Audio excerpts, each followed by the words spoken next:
Hey everyone, hope you're doing great. Welcome back to my channel. In today's video, we'll dive into what if Deku became close friends with President Mike early. Smash that subscribe button, and be sure to peek at the description below. Let's begin. Part 1 Static. The smell of burnt paper is distinctive. It is acrid, carbon-heavy, and clings to the back of the throat like a bad memory. For Izuku Midoriya, it was the scent of a Tuesday. He stood by the koi pond behind the main building of Aldora Junior High, his hands trembling at his sides. The water was murky, green with algae and neglect, rippling slightly where the fish were darting away from the intrusive object that had just broken the surface. Hero Analysis for the Future, Volume 13. It bobbed there, charred edges drinking in the dirty water, the ink of his meticulous notes, surely bleeding out into the pond, dissolving his hard work into nothing more than senseless dye. Don't worry, a voice echoed in his memory, accompanied by the pop hiss of nitroglycerin explosions. I'm just doing you a favor, Deku. Katsuki Bikugo. The name tasted like ash. Izuku didn't reach for the notebook immediately. He just stared at it. His shoulder throbbed where he'd been shoved into the wall earlier, a dull, rhythmic ache that synced perfectly with the pounding of his heart. The schoolyard was empty now. The other students had filtered out, laughing and shouting, moving in packs. Izuku was always the last to leave. It was safer that way. Predators lost interest when the prey stopped moving, but in Aldora, the predators waited by the gates. Waiting until the crowd thinned meant a lonely walk, but a safe one. If you want to be a hero that badly, there's a quick way to do it. Believe that you'll be born with a quirk in your next life, and take a last chance dive off the roof. The words didn't hurt. That was the terrifying part. They didn't sting like a slap or burn like an explosion.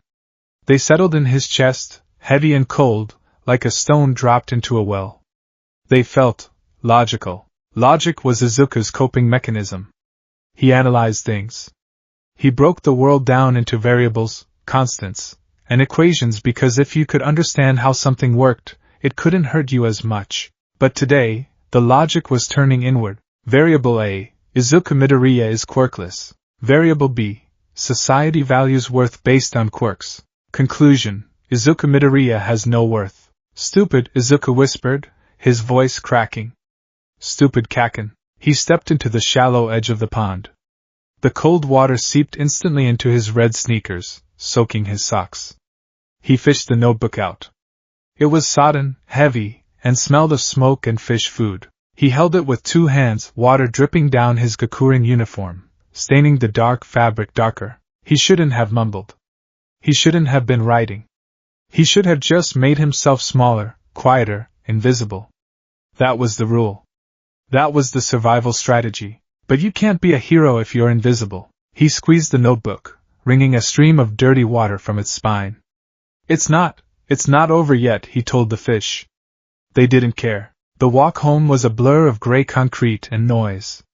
Musutifu was a loud city. Trains rattled overhead, crossing signals chirped their electronic songs, and giant screens on the sides of buildings blasted advertisements for the latest support gear or hero merchandise. Usually Izuku loved this noise. Usually, he was scanning the skyline, looking for a cape or a cowl, hoping to catch a glimpse of a patrol. Today, he kept his head down.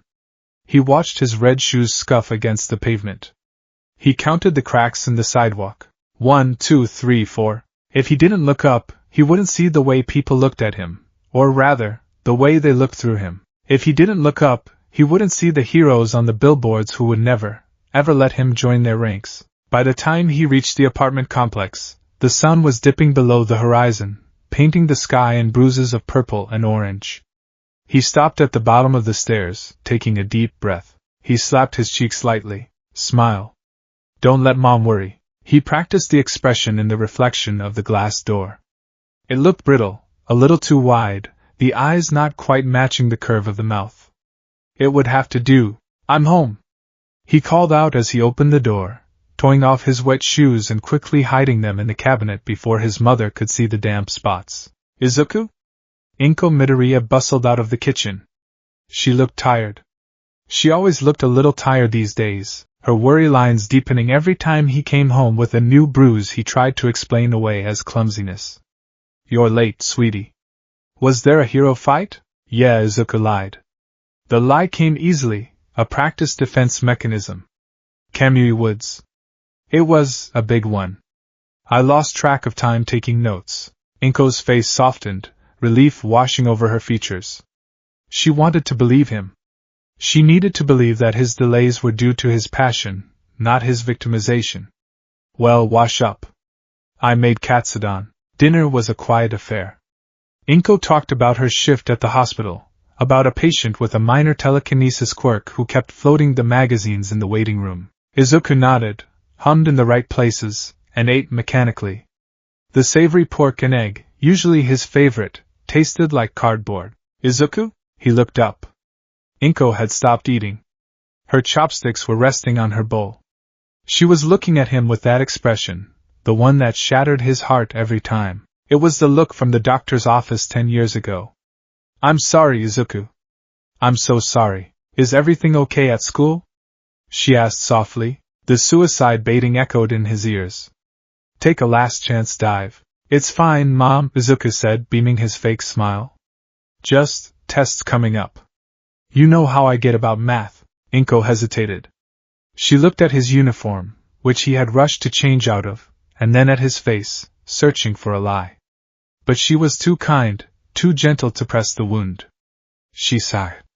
Okay, just, don't stay up too late, alright? I won't. Part 2, The Sanctuary. Izuku's room was a shrine. From floor to ceiling, every inch of wall space was covered in all might. Posters from the Silver Age, the Golden Age, the Bronze Age. Action figures lined the shelves in disciplined rows. Bedsheets, rugs, a limited edition clock. It was a museum dedicated to the symbol of peace. Usually, entering this room felt like a warm embrace.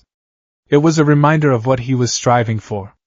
Tonight, the smiling faces of the number one hero felt like a jury. Can I be a hero without a quirk? The plastic figures stared back, silent. Izuku sat at his desk.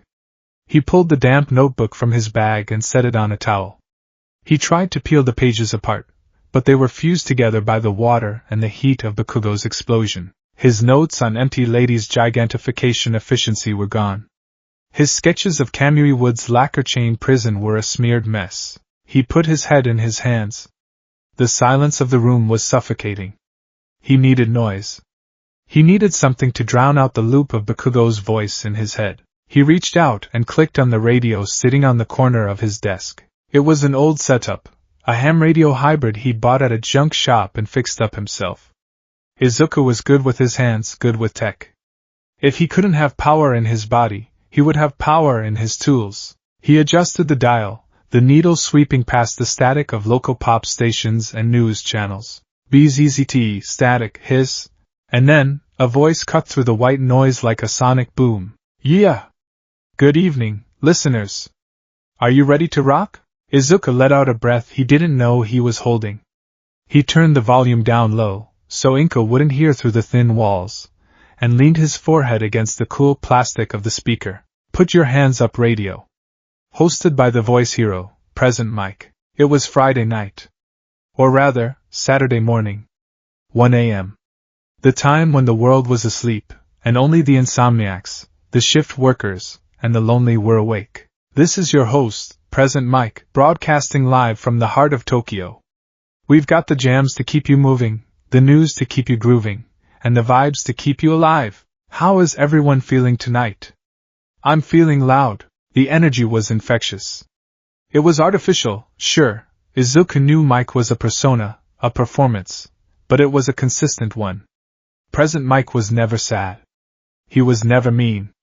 He was just there, a constant frequency in a chaotic world. Izuku grabbed a fresh notebook, a blank one, and a pen. He usually took notes on the radio show, analyzing the heroes Mike discussed. It kept his mind sharp. It kept the dark thoughts at bay. Tonight's playlist is dedicated to the Night Owls. Mick's voice boomed, lowered slightly by the audio compression but still rich with that distinct bass. But first, let's talk heroes. We had a wild afternoon in the Shibuya district today, didn't we? Did you see the footage? Backdraft and Death Arms teaming up against that sludge villain? A classic matchup of fluid dynamics versus brute force. But tell me, listeners, did anyone else notice the collateral damage on 4th Street? Because I did.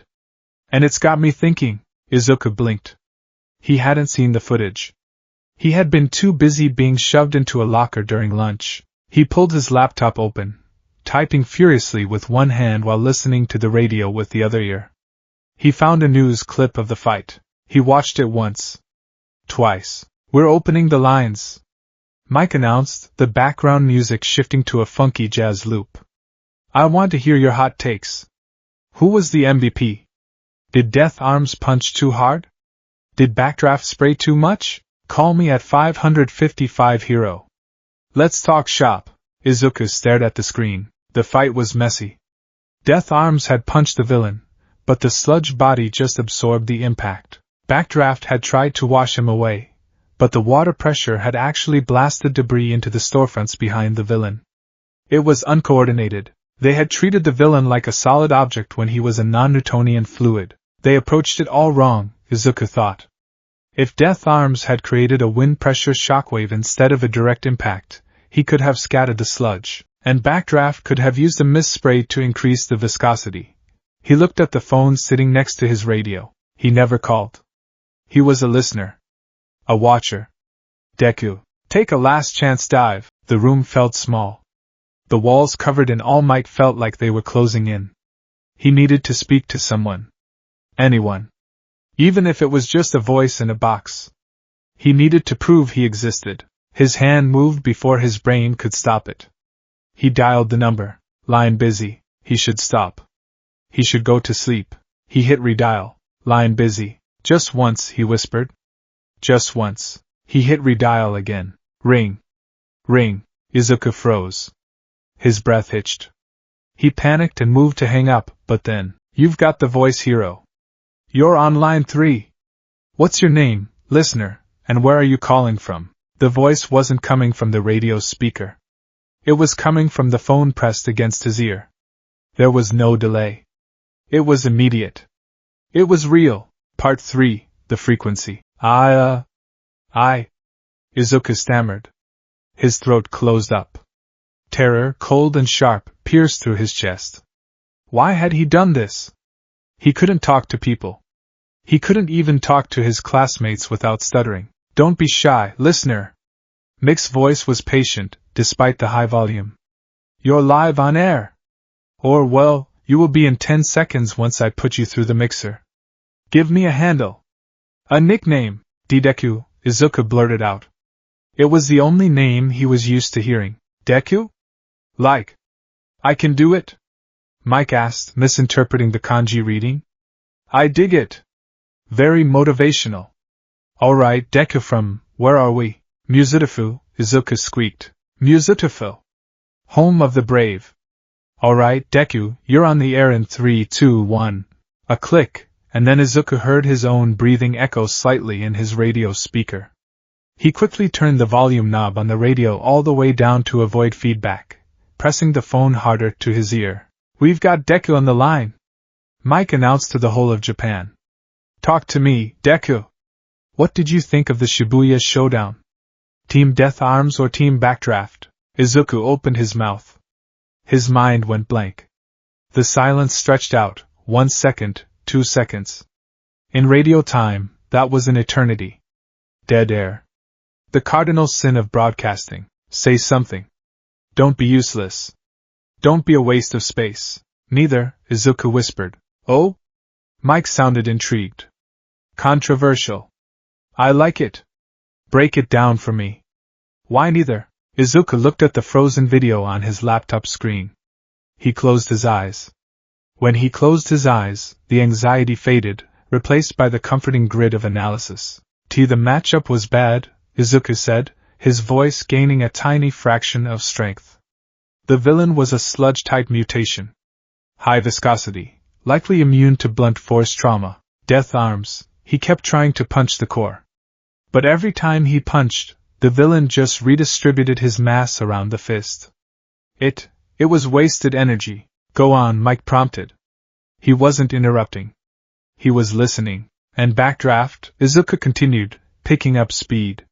The mumbling started, that rapid-fire cadence that usually annoyed everyone around him. Backdraft uses high-pressure water cannons, but in an urban environment with narrow streets, the water pressure created a hydrodynamic wedge. Instead of containing the villain, he was inadvertently lubricating the surfaces, making it harder for Death Arms to get traction. Plus, the water mixed with the sludge, thinning it out, which actually increased the villain's effective range because he could stretch further. On the other end of the line, inside the soundproof booth of the radio station, Hisashi Yamada sat up straighter. He adjusted his headphones. Usually, callers just said, "Whoa, cool explosion," or "Death Arms is so strong." This kid sounded young. 12? 13? But he was talking like a veteran support analyst. "So," Mike said, his voice dropping an octave, shedding a bit of the DJ veneer for something more genuine. "If you were the sidekick on the scene, Deku, what's the play?" "Temperature," Izuku said instantly. "Or absorption. If they couldn't freeze him, they needed a drying agent. Sawdust. Concrete powder. Anything to disrupt the cohesion of the sludge. But since they didn't have that, Death Arms should have stopped punching. He should have used his strength to rip up the asphalt. Rip up the street? Create a barrier?" Izuku explained, his hands moving in the air as if he were conducting an orchestra only he could see. "Use the environment to create a physical containment box. Limit the villain's surface area." Then, Backdraft should have switched to a mist setting to create a visual screen, blinding the villain, while the heroes evacuated the civilians. They focused too much on subduing the villain and not enough on controlling the space. That's why the shop windows shattered. It wasn't the villain. It was the displacement of air pressure from Death Arms' missed punches. Izuku stopped. He realized he had been talking for nearly a minute straight. He realized he was on the radio. He realized he had just criticized two professional heroes. Panic crashed back down on him like a tidal wave. I'm sorry," Izuku squeaked, hunching over his desk. I don't know anything. I'm just a middle schooler. I shouldn't have said that. I'm sorry." There was a pause. For a terrifying heartbeat, Izuku thought Mike was going to laugh at him. He thought he was going to hear the same thing he heard every day at school. "Shut up, Deku. You're weird, Deku." "Whoa, whoa, whoa," Mick's voice came through, warm and steady. "Breathe, listener. Don't apologize. That was rock and roll. It was. I've got pros sidekicks who couldn't write an after-action report that clean," Mike said. "You got a sharp eye, Deku. A really sharp eye. You want to be a hero?" The question hung in the air. "No. You can't be a hero without a quirk." Izuku's voice trembled. Tears pricked at the corners of his eyes. "I want to be. More than anything. But I can't." "Why not?" It was the moment of truth. He could lie.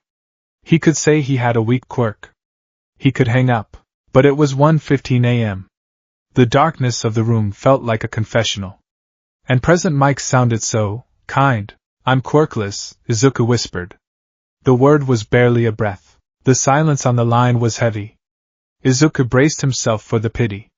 Or the awkward shuffle to end the call. "Oh, sorry, kid. That's tough. Anyway, next caller." "So?" Mike asked. Izuku blinked. Huh? So?" Mike repeated, louder this time. "I'm wearing a leather jacket in July. Does that make sense?" "No." "Do I do it anyway?" "Yeah. Listen to me, Deku. I'm looking at the stats on that fight right now. The police report just came in. You know what it says? And no, it says the primary cause of property damage was air displacement caused by excessive force. You nailed it, kid.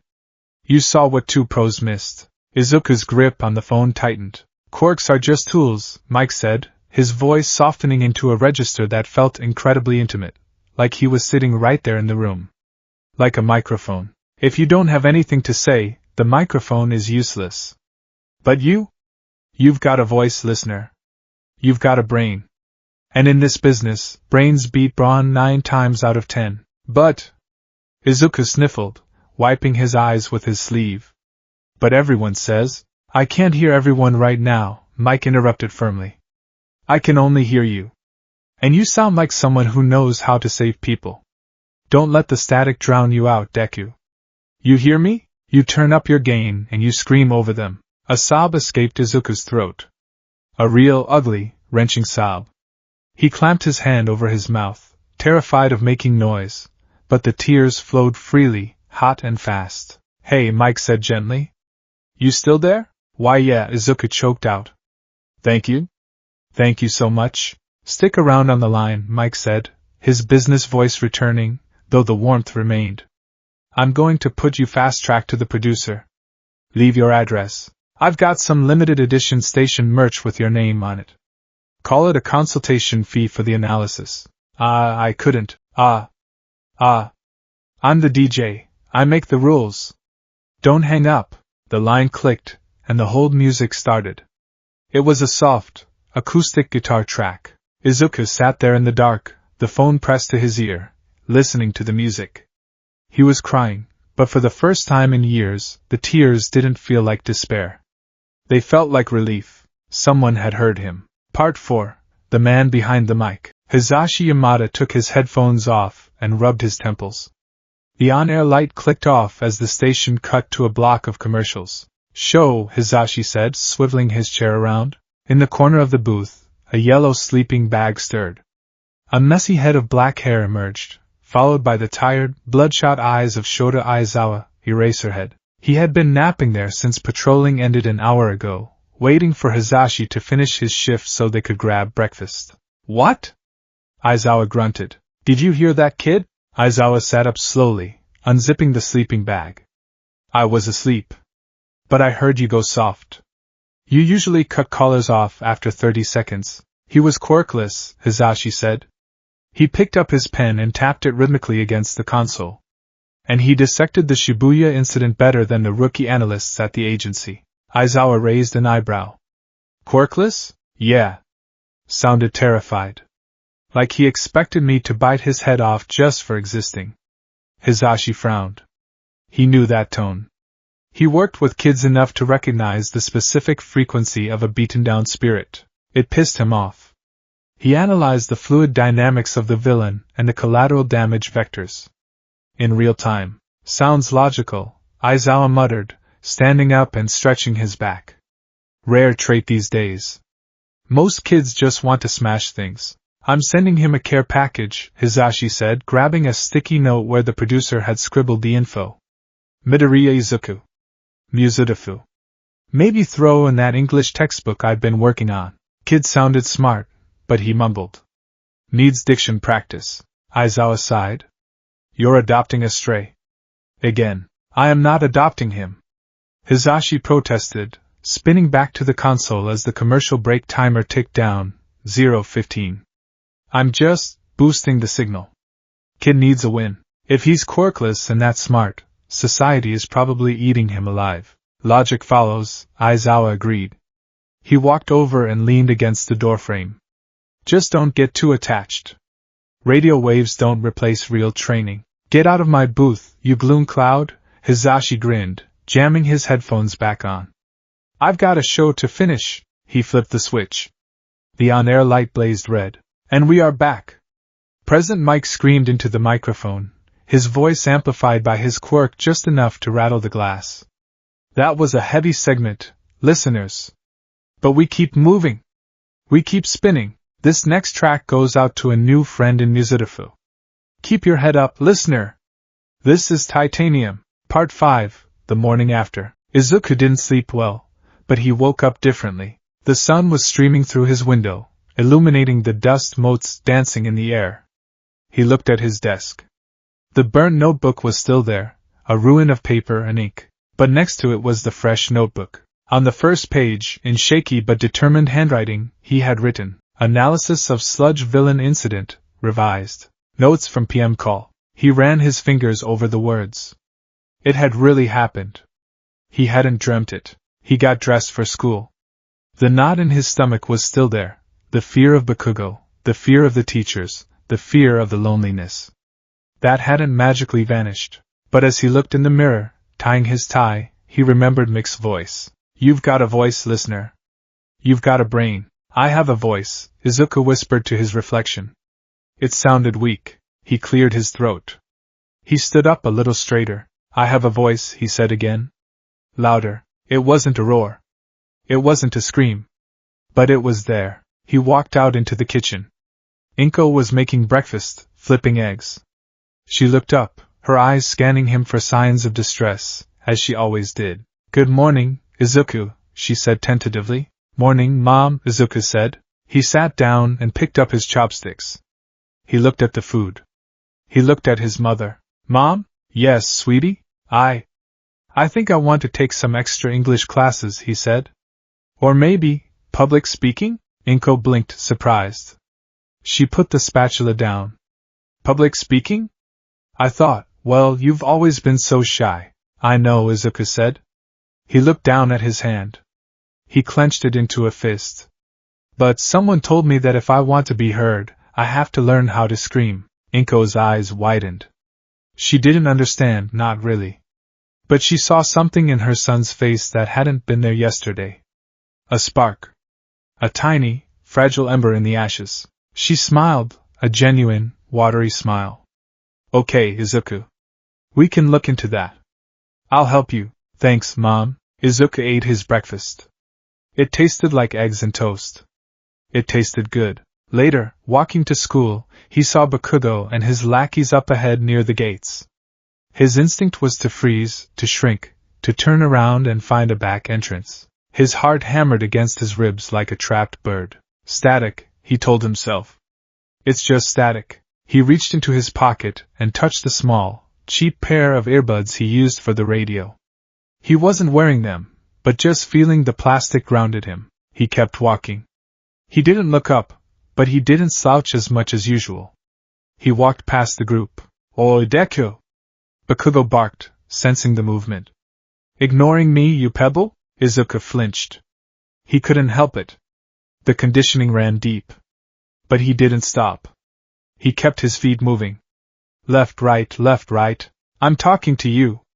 Bakugo shouted, small explosions popping in his palms. Izuku gripped his backpack straps. Variable A, Bakugo wants a reaction. Variable B, giving him a reaction reinforces the behavior. Good morning, Kaken, Izuku said. He didn't look at him. He just said it, his voice trembling but audible.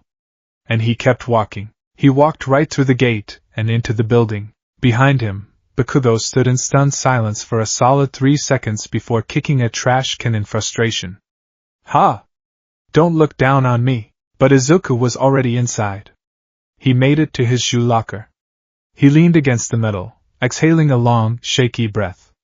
His legs felt like jelly. He thought he might throw up, but he had done it. He opened his locker to change his shoes. Inside, tucked into the heel of his indoor slipper, was a crumpled note from yesterday. Quirkless loser. Izuku picked it up.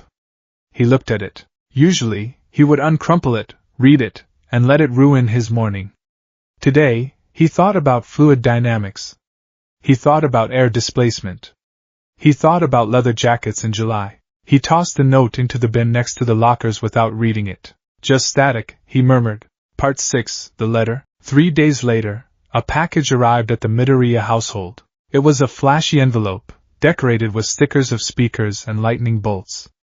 The return address was a P.O. box in Tokyo that Izuku recognized immediately. Inko brought it to his room, looking perplexed. Izuku? This came for you. It looks loud. Izuku practically fell out of his chair. He grabbed the envelope with reverent hands. Thanks, Mom. He waited until she closed the door before tearing it open. Inside were a few things. A sheet of stickers. A signed photo of President Mike giving a double thumbs up with the inscription, To Deku, rock on. A keychain shaped like a microphone, and a letter. It was typed, but there were handwritten notes in the margins in red ink. Dear listener Deku, thanks for tuning in to the show the other night. The producer tells me our ratings spiked during your segment. People like a smart underdog. I looked into that analysis you gave. I showed it to a friend of mine. He's a grumpy underground hero. You'd probably be terrified of him, but he's got good instincts. He agreed with you. You have a talent for tactical breakdown. That's a rare skill. You said you're quirkless. You said you can't be a hero. Society is a broken record, kid. It plays the same song over and over. Might makes right. But let me tell you a secret from the pro industry. The ones who rely only on their quirks? They die young. Or they retire early because they never learned how to think. You have a brain. That's your weapon. Sharpen it. I'm enclosing a list of recommended reading. Some of it is support course engineering theory, some of it is urban combat strategy. Also, I noticed your voice was shaking. A hero needs to command a room. Work on your diaphragm. Breathe from the stomach, not the chest. Keep listening. And if you see another fight? Call in. I'll keep line 3 open. Plus ultra, present mic, PS. If you actually learn all the vocab in the enclosed English workbook, I'll send you a limited edition headset. Do your homework. Izuku read the letter. Then he read it again. Then he pressed it to his chest and lay back on his bed, staring at the ceiling. The All Might posters were still there, smiling their invincible smiles. But for the first time, Izuku didn't feel like he was looking at gods he could never touch. He felt like he was looking at coworkers he hadn't met yet. He sat up. He grabbed the English workbook from the package. Izuku opened his notebook. He picked up his pen. The static was still there, buzzing at the edges of his life. The bullying wouldn't stop tomorrow. The world wouldn't change overnight. But he had a frequency now.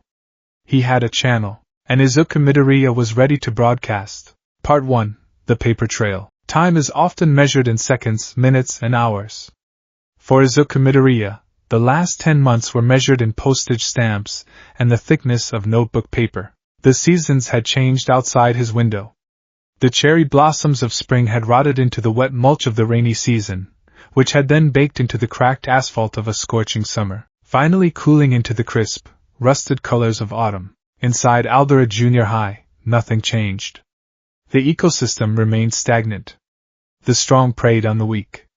The teachers turned a blind eye to the hierarchy, their gaze fixed only on test scores and reputation. Bakugo was still the king, his explosions the gavel that silenced any dissent.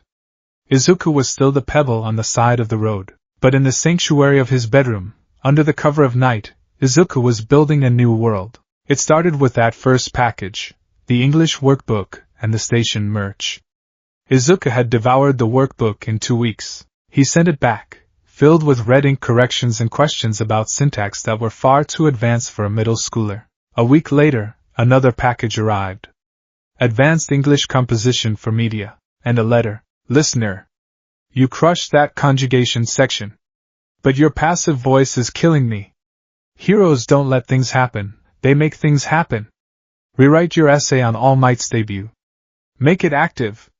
Mike, Izuku rewrote it. He sent it back with a new notebook, Hero Analysis for the Future, Volume 14. This became their ritual.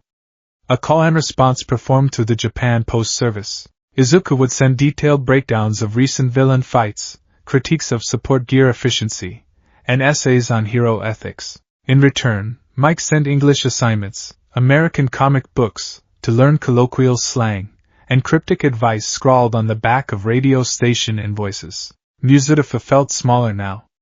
Not because the buildings had shrunk, but because Izuku's world was expanding beyond them. It was a Tuesday in November when the routine was broken. Izuku was sitting in English class.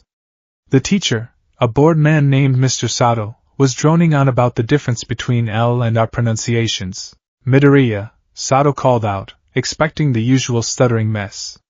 Read the second paragraph on page 42. Bakugo snickered from the front row. Don't choke on your spit, Deku. Izuku stood up. He felt the familiar heat rise in his cheeks, the eyes of 30 classmates boring into him. He looked down at the text. It was a simple passage about a tourist asking for directions to the train station. He took a breath.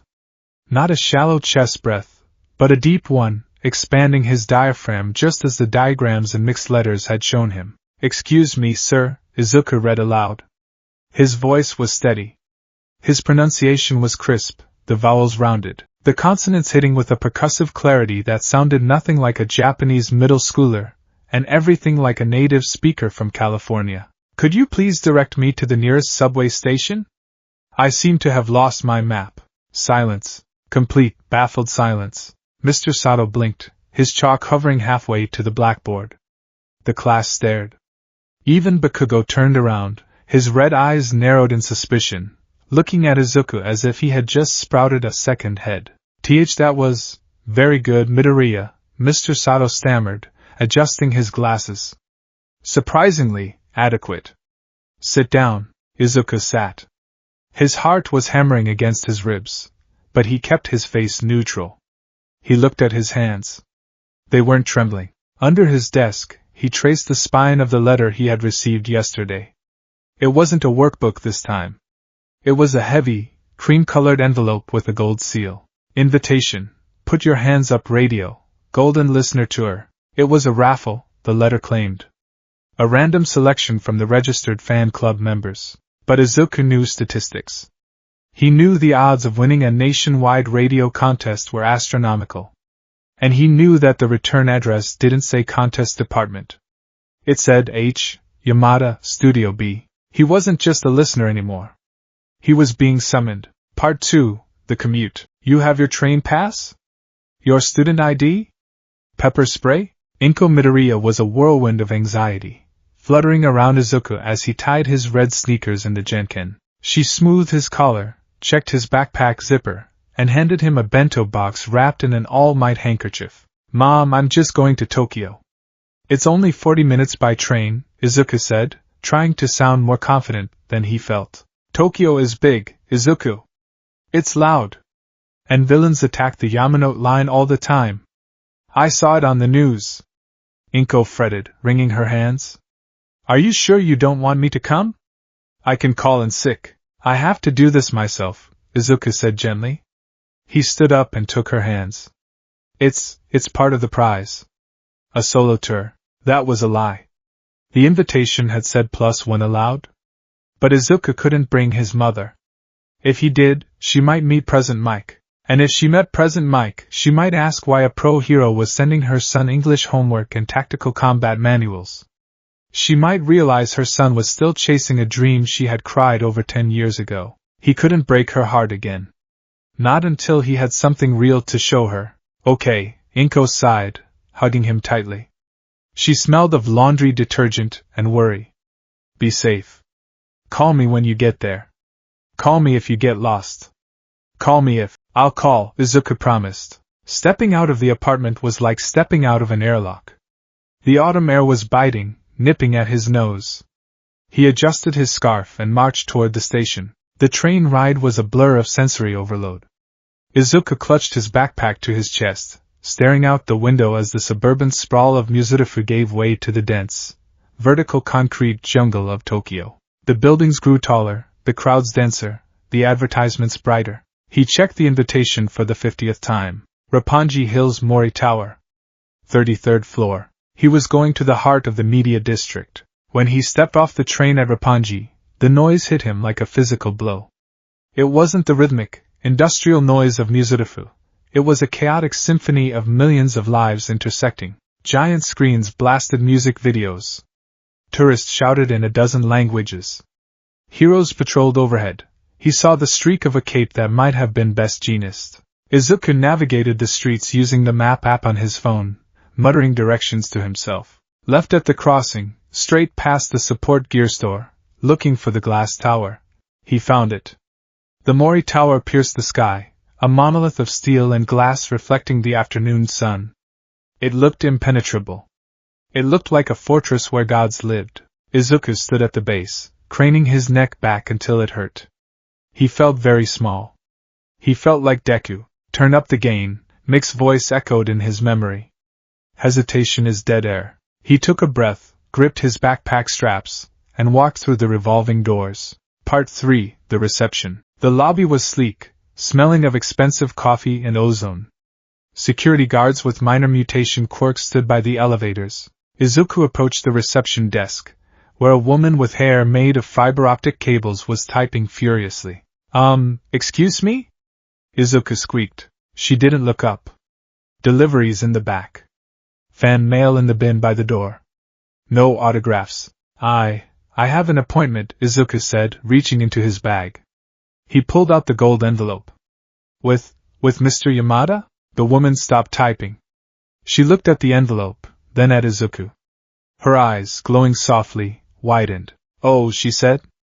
Her tone shifted from dismissive to intrigued. "You're the listener." Izuku blinked. "The listener? Yamada-san has been buzzing about this all week." He cleared his schedule. Usually, he naps before the evening block. She typed something into her console. A light turned green on the security gate. 33rd floor. Studio B. "Don't touch anything on the way up, kid. Some of the equipment in the elevators costs more than your house." "All right. Thank you." The elevator ride was terrifyingly fast. Izuku's ears popped 3 times. He watched the floor numbers tick up, 10, 20, 30, 33. The doors slid open with a soft chime. The hallway was lined with gold records and framed photos of famous heroes who had been guests on the show. All Might, Endeavor, Hawks, Edgeshot.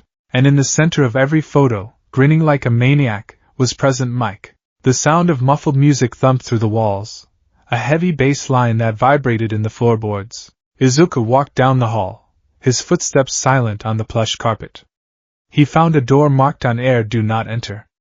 Next to it was a door marked Office/Studio B. He raised his hand to knock. His hand shook. What if Mike was disappointed? What if he expected the confident voice from the radio? What if he saw a quirkless, useless boy and realized he had wasted his postage stamps? Variable A, you knock, and he rejects you. Result, status quo. Variable B, you leave. Result, regret. Izuku knocked. "Come in." A voice bellowed from inside. It wasn't amplified, but it was still loud enough to make Izuku jump. He turned the handle and pushed the door open. Part 4. The Man Behind the Shades. The room was chaos. That was the first thing Izuku noticed. It was a technological jungle. Servers hummed in racks against the wall, wires snaked across the floor like vines, and stacks of vinyl records teetered on every available surface. There were 3 monitors glowing with waveforms and playlists. And there, sitting in a swivel chair with his back to the door, was the voice hero. He was wearing his hero costume, the leather jacket with the impossibly high collar, the directional speaker around his neck, the fingerless gloves. His hair was styled in that gravity-defying blonde cockatoo spike that Izuku had tried to draw 100 times. "Yo! Is that my VIP guest?" Mike spun the chair around, a wide, camera-ready grin plastered on his face. "Welcome to the..." He stopped. Izuku stood in the doorway, clutching his backpack like a lifeline. He was wearing his junior high uniform, black Gakurin with gold buttons, because it was the most formal thing he owned. He was trembling. His eyes were wide, wet, and terrified. He looked smaller than he sounded on the phone. Much smaller. The grin on Mick's face didn't vanish, but it softened. It shifted from the public persona into something more human. He lowered his sunglasses, peering over the rim with sharp, green-yellow eyes. "Midoriya Izuku?" Mike asked. His voice dropped the radio cadence. It was just a voice now. "Why, yes, sir." Izuku bowed, a harsh 90-degree angle. "It's an honor to meet you. I'm sorry for intruding. I brought muffins." He thrust the bento box forward. Mike chuckled. It was a warm sound. "At ease, listener. You're not intruding. You were invited. Come in, close the door. You're letting the vibe out." Izuku closed the door and crept further into the room. Mike gestured to a beanbag chair near the console. "Park it. Want a soda? Water? Energy drink?" "Don't take the energy drink, actually. You look like you're vibrating at a high enough frequency already." "Water is fine, please," Izuku whispered. Mike tossed him a bottle from a mini-fridge under the desk. Izuku caught it, fumbling slightly. "So," Mike said, leaning back in his chair and crossing his long legs on the desk. He studied Izuku. "This is the tactical genius who broke down the Shibuya incident. You look younger than I thought." "I'm 14, Izuku said. 15 soon. Middle school," Mike nodded. He tapped his chin. "Tough age. Especially for, well, you know." "For the quirkless," Izuku finished the sentence. He looked at his knees. I wanted to thank you. For the books. And the letters. My English grades are the best in the year now." "I saw the essays," Mike said. Your grammar is better than most of my third-year students at UA. Izuku froze. You teach at UA? Mike grinned, putting a finger to his lips. Trade secret, kid. Don't go posting that on the forums. But yeah, I teach English. Izuku's mind raced. UA High School. The Dream Factory. The place where All Might went. And this man, this loud, chaotic radio host, was a teacher there. That's amazing, Izuku breathed. It's a job, Mike shrugged. Hero work doesn't pay as well as people think unless you're in the top 10. Gotta have a side hustle. Radio pays the rent, teaching pays for the hair gel. He spun in his chair again, facing the console. Come here. Look at this. Izuku hesitated, then stood up and walked to the desk. Mike pointed at one of the screens. It showed a complex waveform, spiking and dipping in red and blue lines. Recognize this? Mike asked. Izuku squinted. It looks like an audio file? But the compression is weird. The peaks are clipped. It's a distress call, Mike said. From a police scanner. Recorded 3 nights ago. Hostage situation in Shinjuku. The villain had a silencing quirk. Dampen all sound in a 2-block radius. Izuku's eyes lit up. The analysis mode kicked in, overriding his anxiety. A silencing quirk? Like a vacuum zone? Or a sonic cancellation wave? Cancellation wave, Mike confirmed. Police couldn't coordinate. Radios were dead. I was on patrol nearby. If it's a wave cancellation, Izuku muttered, his hand twitching for a notebook he didn't have, then it has a frequency. If you could broadcast an inverse frequency with a high enough amplitude, you could disrupt the cancellation. But you need to know the exact hertz. Mike grinned. He hit a button. A sharp, piercing screech played through the studio speakers for a split second before cutting off. I hit him with a directional shout at 18,000 hertz, Mike said. Shattered his concentration. The silence broke. Police stormed in. That's brilliant, Izuku whispered. You used your quirk not as a weapon, but as a countermeasure key. Exactly, Mike turned to face him fully. Most people think my quirk is just loud. They think I just scream until things break. But sound is physics. It's math. It's precision. He leaned forward, his face serious. You have that same precision, Midoriya. I read your notebooks. Volume 13 through 15. You see the math behind the quirks. Izuku flushed. I just like taking notes. It's a hobby. It's not like I can use it.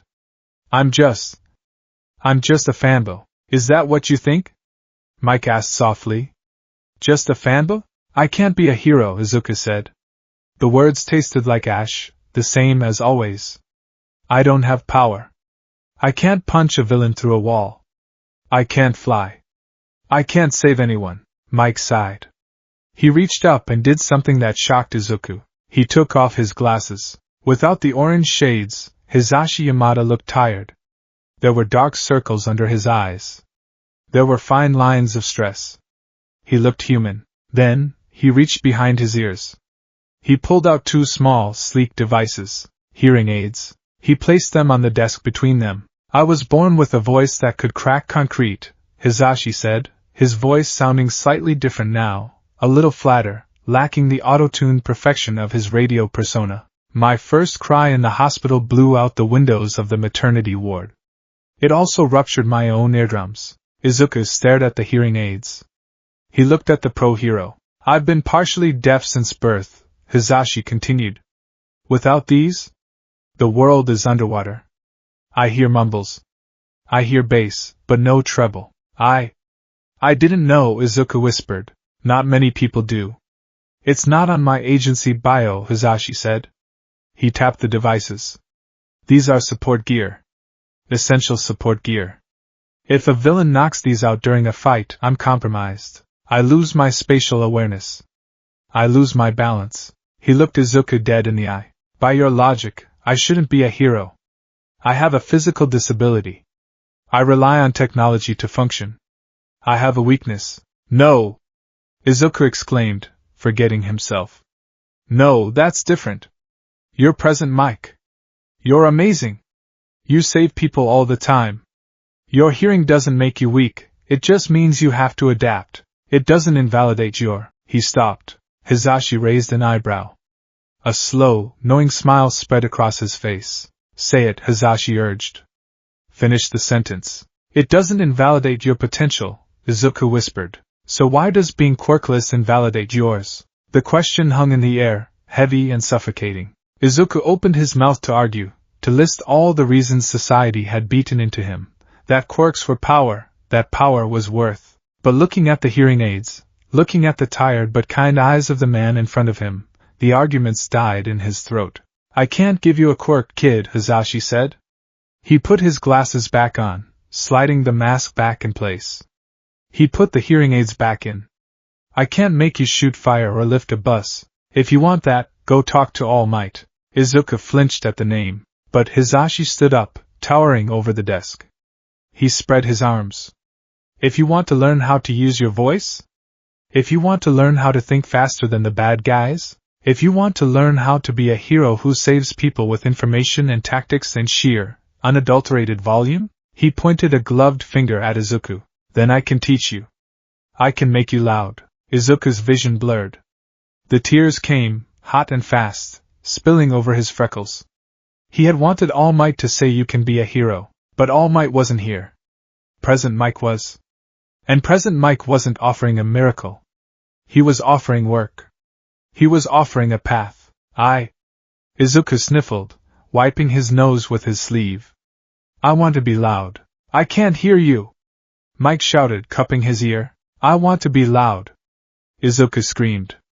His voice cracked, but it filled the room. Yeah! Mike punched the air. That's what I'm talking about. Welcome to the agency, listener. Or, well, the unofficial, off-the-books, don't tell the school board internship. Part 5, the curriculum. The rest of the afternoon was a blur, but a good one. Mike, Hisashi, he insisted Izuku call him when the recording light was off, gave him the grand tour. He showed him the sound archives, the editing bays, and the break room where he introduced Izuku to the station producer as my new research assistant. They sat in the break room, eating the muffins Inko had made. So, Hisashi said, swallowing a bite of blueberry muffin, we need a game plan. UA entrance exams are in, what? 15 months? Yes, Izuku nodded, pulling out a notebook. I need to pass the written exam and the practical. Written exam you'll crush. I'm not worried about that, Hisashi waved a hand. But the practical, that's the beast. It's biased towards combat quirks. They use robots. Robots? Izuku paled. How am I supposed to fight robots? You don't fight them, Hisashi said. You outsmart them. But you need to be physically ready. You're scrawny, kid? No offense. None taken. Izuku looked at his noodle arms. I'm going to send you a gym membership card. There's a place in Mizurufu called the Iron Paradise. It's a bit grungy, but the trainer there owes me a favor. He'll get you in shape. No quirks allowed in the gym, just iron. I want you running, lifting, and learning how to take a hit. Izuku scribbled furiously. Gym. Cardio. Durability. Second, Hisashi continued. Self-defense. You can't rely on power, so you need leverage. Judo. Aikido. Using the opponent's force against them. I know a guy. Another favor? Let's just say I know a lot of people, Hisashi winked. Izuku suspected this guy might be the grumpy underground hero Mike had mentioned in his letters. And third, Hisashi pointed at Izuku's throat. Voice training? We're going to do vocal exercises every week. Phone calls. I want you to be able to project your voice across a battlefield without a microphone. Commanding presence. Intimidation. Coordination. You're going to be the field general. Field general, Izuku tested the word. It sounded heavy. It sounded important. But first, Hisashi leaned in, his expression turning serious. We need to talk about the bullying. Izuku froze. His pen stopped moving. I didn't say anything about bullying. You didn't have to, Hisashi said gently. I see the flinch when I move too fast. I see the burns on your notebook. I see the way you apologize for existing. He sighed, running a hand through his hair. Who is it? It's It doesn't matter, Izuku mumbled. He's going to be a great hero. He has an amazing quirk. Does he hurt you? He's just intense, Midoriya. Hisashi's voice was stern. Does he hurt you? Izuku looked down. Sometimes. Explosions. Push and shove. Words. Hisashi's jaw tightened. The air in the room seemed to vibrate slightly, a low-frequency hum of anger. Listen to me closely, Hisashi said. You're going to be training. You're going to get stronger. But until you can defend yourself, I want you to practice something for me. It's a technique called Grey Rock. Grey Rock? Be boring, Hisashi explained. Bullies want a reaction. They want the scream, the cry, the fear. Don't give it to them. You give them nothing. You are a rock. You are static. You ignore them, and if they touch you, you use that voice. You shout back off so loud that the neighbors call the police. You shame them with volume. I don't know if I can do that to Kaken. You can, Hisashi promised. Because you're not alone anymore. You've got backup. You've got me. He pulled out a business card. It didn't have the station logo. It just had a phone number and a jagged signature. This is my personal cell. Not the request line. If things get bad? If you feel like taking a dive? You call me. Day or night. 3 a.m. I don't care. You call. Izuku took the card. His fingers brushed Hisashi's leather glove. Thank you, Izuku whispered. Uncle Mike. He clamped a hand over his mouth instantly, face turning bright red. I mean, Mr. Mike. Mr. Yamada. Sir. Hisashi threw his head back and laughed, a loud, joyous sound that chased the shadows out of the room. Uncle Mike. I love it. I'm keeping it. You hear that? I'm the cool uncle now. Aizawa is going to hate it. It's perfect. Part 6. The Departure. The sun was setting by the time Izuku left the tower. The sky was a bruised purple, the lights of Tokyo flickering on like a sea of stars. Izuku stood on the sidewalk, the cold wind whipping his hair. He felt exhausted. But it was a good exhaustion. The kind that came after a long run. He adjusted his backpack. It felt heavier now. Inside was a new stack of books, a gym pass, and a promise. He walked to the subway station.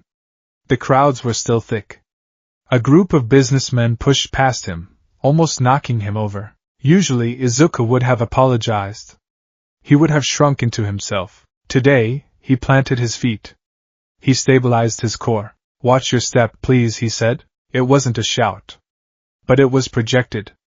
It cut through the noise. The businessmen paused, looked at him, mumbled an apology, and moved around him. Izuku blinked. It worked. He smiled. A small, tentative thing. He got on the train. He found a seat. He pulled out his phone and dialed home. Mom? Izuku? You're okay. Are you on the train? Yeah, Mom. I'm coming home. How was it? Did you win the prize? Izuku looked at the reflection in the dark train window. He saw a boy with messy green hair and freckles. But the eyes looked a little less like a victim's. Yeah, Izuku said. I won the jackpot. Part 7, Static and Signal. Back in the studio, Hisashi Yamada was cleaning up. He put the empty muffin box in the recycling. He organized his cables. He looked at the empty beanbag chair. The door opened. Shota Aizawa walked in, looking like he had just rolled out of a gutter. He was holding 2 coffees. You're late, Hisashi said, not turning around. Paperwork, Aizawa grunted. He set a coffee on the desk. So? How was the charity case? Hisashi picked up the coffee. He took a sip. Black, bitter, hot. He called me Uncle Mike, Hisashi said. Aizawa paused. He stared at Hisashi's back. You're getting attached. It's illogical. He's smart, Sho. Hisashi turned around, leaning against the console. Scary smart. He deconstructed your capture weapon based on a photo I showed him. He realized the alloy weave conducts heat, and suggested you could use it to dissipate thermal attacks. Aizawa raised an eyebrow. He realized that from a photo? Yup, Aizawa took a sip of his coffee. And the quirkless part? Doesn't matter, Hisashi said firmly. He's got the heart. He just needs the chassis. He's going to get hurt, Aizawa warned. UA isn't a playground. If he enters the hero course without a quirk, he's a liability. Then we make sure he isn't, Hisashi said.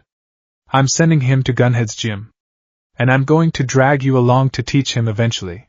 I didn't agree to that. You will, Hisashi grinned. Because you love potential. And this kid? He's pure potential waiting for a spark. Hisashi walked over to the window, looking out at the city below. Somewhere out there, a train was carrying a boy back to a life that tried to crush him. He's going to be a hero, Hisashi said quietly. I'm going to make sure of it. We'll see, Aizawa muttered, but he didn't argue further. He just sat in the beanbag chair, sipping his coffee, watching the lights of the city. The radio equipment hummed in the silence, a low, steady frequency. A signal waiting to be broadcast. Part 1. The Iron Paradise. The smell of rust and stale sweat is, ideally, not something one wants to inhale at 6 a.m. on a Saturday. But for Izuku Midoriya, it had become the scent of progress. The Iron Paradise was not a nice gym. It was located in the industrial district of Mizudafu, sandwiched between a muffler repair shop and a defunct warehouse. It didn't have air conditioning. It didn't have juice bars or motivational posters of All Might. It had heavy plates of iron, flickering fluorescent lights that buzzed like angry hornets, and a proprietor named Gunhead who looked terrifying but spoke like a shy librarian. Exhale on the exertion, Midoriya-kun. Gunhead's voice drifted from the corner where he was oiling a machine. Don't hold your breath. Breath is fuel. Izuku gritted his teeth. He was currently hanging from a pull-up bar, his knuckles white, his arms trembling violently. 49, he wheezed. Gravity was a cruel mistress. 6 months ago, Izuku couldn't do a single pull-up. He had hung there like a wet towel, legs kicking helplessly. Now his back muscles, still developing, but definitely there, screamed in protest as he hauled his chin over the bar. 50. He dropped to the mat, gasping for air. His chest heaved. He lay there for a moment, staring at the water-stained ceiling tiles, listening to the pounding of his own heart. It was a strong rhythm. Thump thump, thump thump. Good set, Gunhead said, walking over. The pro-hero was huge, his quirk giving him gun barrels for arms, but he moved with surprising grace. Your grip strength is improving. President Mike will be pleased. Thanks. Gunhead-san, Izuku panted, sitting up and reaching for his water bottle. My diaphragm still feels tight though. That is tension, Gunhead noted. You carry the weight of the world in your shoulders. You must relax the core to project the voice. Fighting is rhythm. Speaking is rhythm. Izuku nodded, wiping sweat from his forehead. It had been 6 months since the Golden Ticket Tour. 6 months of a double life. By day, he was Deku, the quiet, quirkless punching bag of Aldera Junior High. By night and on weekends he was mixed listener, a student of sound, tactics, and physical conditioning. It wasn't just lifting weights. It was volume control. Mike had been rigorous. Every Sunday, Izuku took the train to Tokyo. They didn't just hang out, they worked. Mike had him screaming into decibel meters, reading Shakespeare monologues while balancing on a yoga ball, and analyzing villain fights until Izuku's eyes blurred. You don't have a quirk to shield you, Mike had said during their last session. So your body has to be the shield. Your voice has to be the sword. If you hesitate, you get hit. If you stutter, you get hit. Hesitation is dead air. Dead air gets you killed. Izuku stood up, his legs wobbling slightly. He checked his phone. 7:30 a.m. He had to get home, shower, and pretend he hadn't just spent 2 hours torturing his muscle fibers before his mom woke up. Same time Tuesday? Gunhead asked. Yes, sir, Izuku bowed. Thank you for the discount. Yamada pays the difference. Gunhead shrugged, his mask hiding a smile. He says it is an investment in the future of noise pollution. I do not understand his jokes, but his money is good. Part 2, The Grumpy Uncle. The following Sunday, the studio in Roppongi felt different. The usual chaotic energy, the scattered vinyls, the humming servers, was dampened by a heavy, oppressive presence sitting in the corner. Izuku froze in the doorway. Sitting on the beanbag chair, wrapped in a yellow sleeping bag like a very grumpy caterpillar, was a man who looked like he hadn't slept since the pre-quirk era. He had messy black hair, a scruffy beard, and eyes that were currently bloodshot and glaring at a packet of jelly pouches. Izuku squeaked. "Come in, listener!" Mike shouted from the desk, spinning his chair around. He was beaming, clearly delighting in the awkwardness. "Don't mind the furniture. That's just Eraserhead. He bites, but he's had his shots." Izuku's brain short-circuited. Eraserhead. The Erasure hero. An underground legend. He had solved the Golden Tips case in 3 hours. He had a capture rate of 100% on stealth missions. He hated the media. Eraserhead? Izuku whispered. The fanboy inside him, which Mike had been trying to temper with professionalism, broke loose. The underground hero? Who uses the binding cloth? The one who fought the gentle criminal 3 years ago and erased his elasticity mid-bounce. The yellow caterpillar shifted. One dark eye fixed on Izuku. "He talks fast," Aizawa grunted. His voice was gravel and exhaustion. "I told you he was a nerd, show!" Mike laughed. "Izuku, meet Shota Aizawa. My old classmate and general pain in the neck. Please don't introduce me to children." Hizashi Aizawa sighed, unzipping the sleeping bag enough to free an arm. He took a sip of a jelly pouch. "So, this is the logic bomb you've been emailing me about." Izuku straightened up. He remembered his training. Volume. Posture. Presence. He bowed, but he didn't shrink. "Midoriya Izuku, sir. It is an honor to meet you. Your work on quirk apprehension theory it's fascinating." Aizawa raised an eyebrow.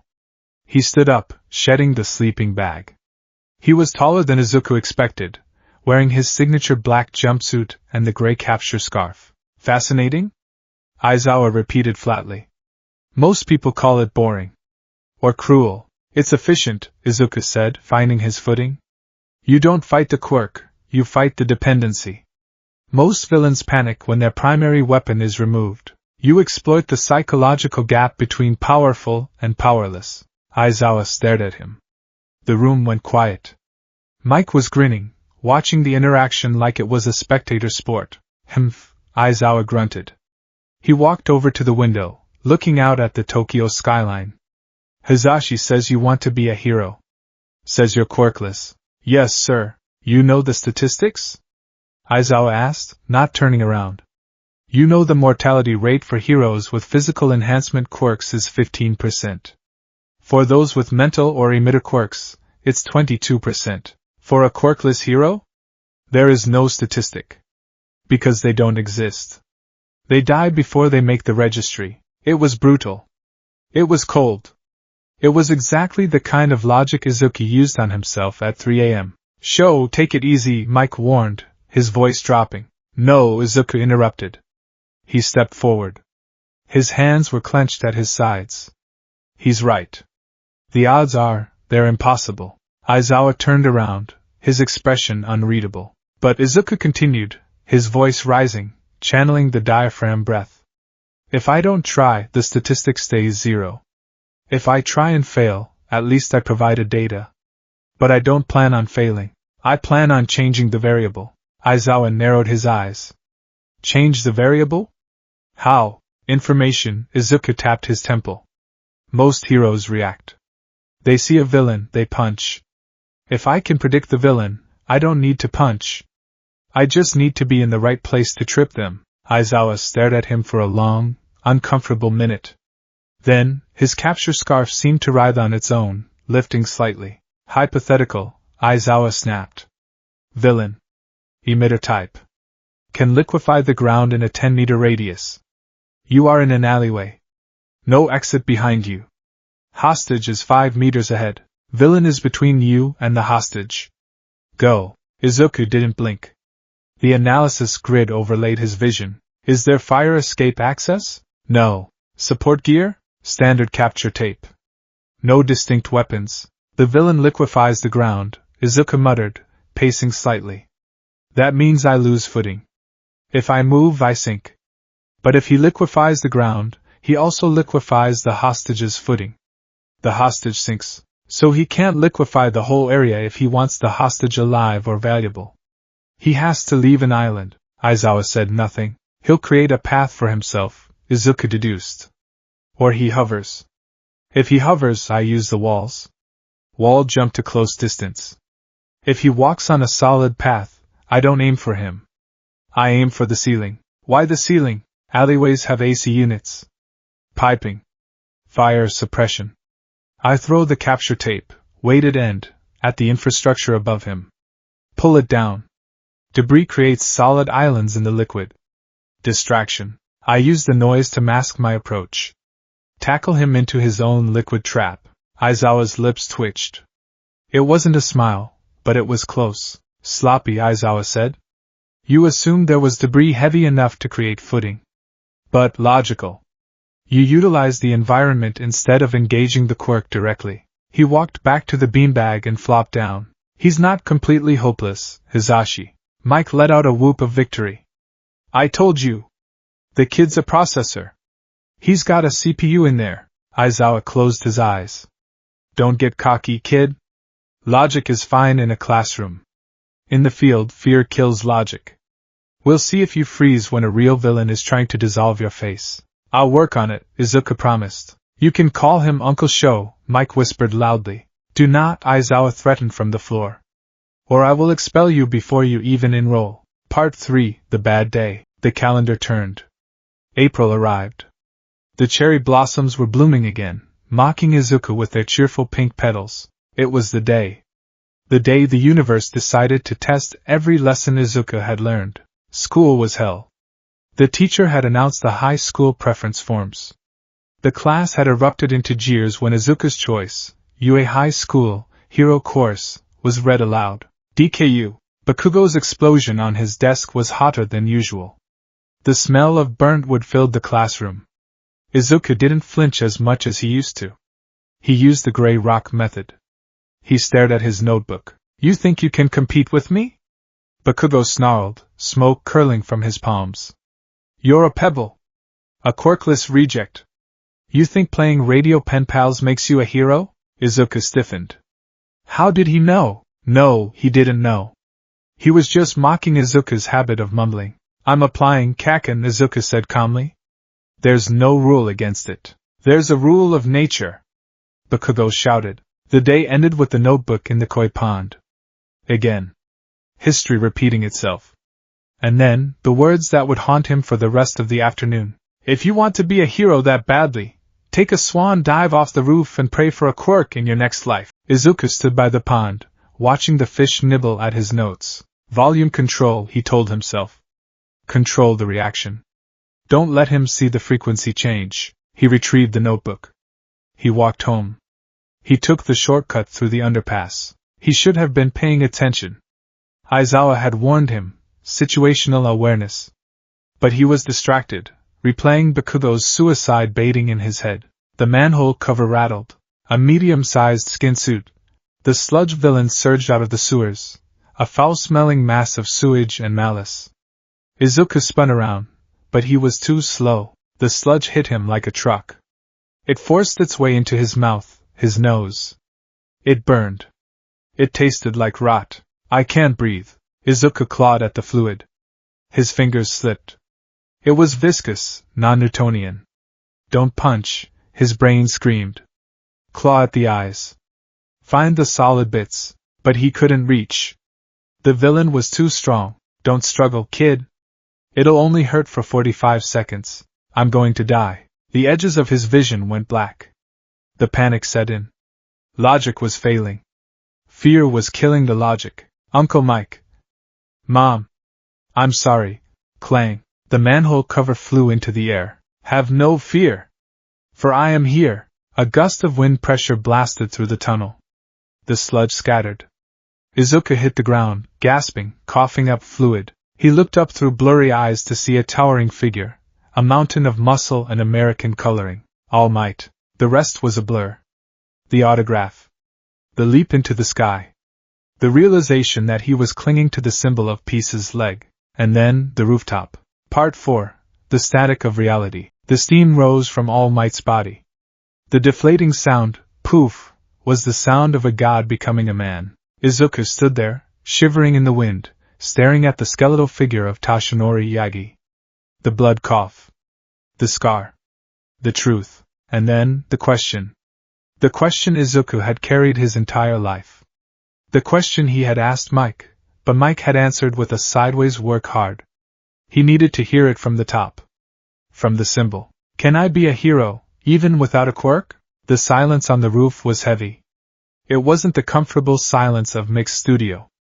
It was the silence of a judge passing a sentence. All Might looked at him. His eyes were shadowed, tired, and full of a terrible pity. Pros are always risking their lives, All Might said softly. I cannot simply say you can become a hero even without power. The world stopped. If you want to help people, there's always the police force. They get a lot of flack, but it's a fine profession. All Might walked to the door of the roof. He paused. It's not wrong to dream. But you have to be realistic, young man. The door clicked shut. Izuku was alone. The wind howled. It was a high, lonely sound. Be realistic. Take a swan dive. The two voices merged. The hero and the bully. They agreed. The verdict was unanimous. Izuku walked to the railing. He looked down. The cars looked like toys. The people were specks. Mike was wrong, Izuku thought. The despair was a cold, heavy blanket. He was just being nice. He was just humoring the fanba. Of course I can't do it. All Might said so. And All Might is the truth. He gripped the railing. His knuckles were white. Jump? No. He couldn't do that to his mom. But the dream? The dream was dead. It was a corpse lying on the concrete below. He sank to his knees. He pulled out his phone. He didn't know why. Habit? Desperation? He dialed the number on the business card. The private line. Ring. Ring. Yeah. You've reached Hizashi. I'm probably grading papers or screaming at traffic. Leave a message. It was voicemail. Of course. It was 4 p.m. Mike was probably prepping for the evening show. Izuku didn't hang up. The beep sounded. Mike-sensei, Izuku whispered. His voice was broken. It wasn't the projected voice he had practiced. It was the voice of Deku. You were wrong, he sniffled, a tear hitting the concrete. I just met All Might. He saved me. But he told me. He told me I can't do it. He said I should be a police officer. He said be realistic. Izuku choked back a sob. Everyone says it. Kaken. My teachers. Now All Might. I think I should stop. I'm sorry I wasted your time. I'm sorry I wasted the postage stamps. You tried to make me loud, but I'm just static. I'm just empty noise. He went to press end call, but the phone vibrated. The screen lit up. Incoming call, Uncle Mike. He hadn't gone to voicemail. He had screened it. And he had listened. Izuku's trembling finger swiped right. Hello? Where is he? The voice on the other end wasn't present, Mike. It wasn't even the friendly Hizashi. It was a sound of pure, unadulterated fury. It was a low, dangerous growl that Izuku had never heard before. Who? All Might, Mike hissed. Is he still there? Is the blonde oaf still on the roof with you? And no. He left. He had to go. Good. Because if he was there, I would scream his eardrums out the other side of his skull. Izuku blinked, shock momentarily overriding his grief. What?